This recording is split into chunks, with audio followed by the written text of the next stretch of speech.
Pour procéder à la programmation des paramètres de base, appuyez et gardez appuyée la touche F. L'afficheur indique DF. Lorsqu'on relâche la touche, la lettre Y confirme que tous les paramètres sont bien les paramètres par défaut. Appuyez et gardez appuyée de nouveau la touche F. L'écran indique LO, c'est-à-dire logique de fonctionnement. Lorsqu'on relâche la touche, la lettre E s'affiche, indiquant la logique présélectionnée semi-automatique. Au moyen des touches plus et moins, sélectionnez la logique appropriée. Dans notre cas, on sélectionne la logique A qui permet la fermeture automatique de l'automatisme. Lorsqu'on maintient la touche F appuyée, l'écran affiche PA.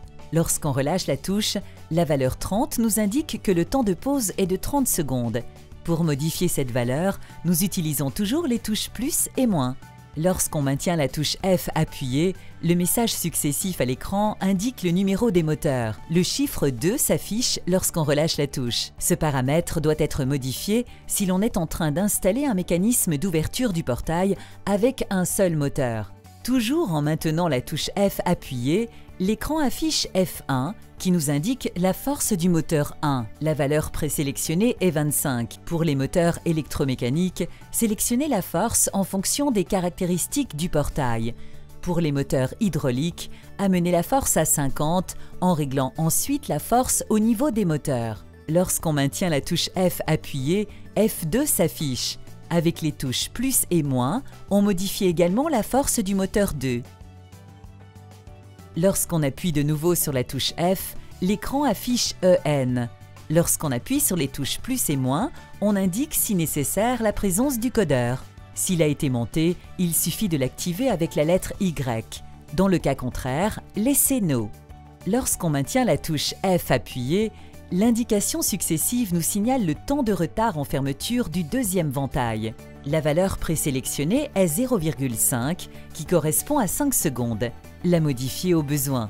Lorsqu'on maintient la touche F appuyée, l'écran indique BU. Lorsqu'on relâche la touche, il indique NO, ce qui signifie que tous les dispositifs à bus connectés à la carte n'ont pas encore été relevés.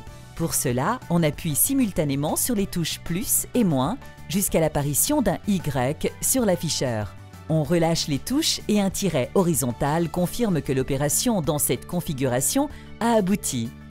On vérifie l'allumage correct de la LED verte DL14 Busman.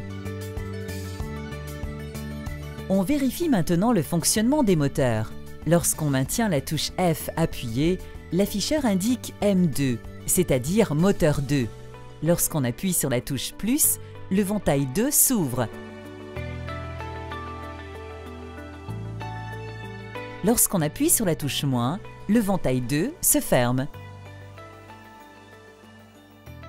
Lorsqu'on maintient la touche F appuyée, on vérifie le fonctionnement du moteur 1 M1.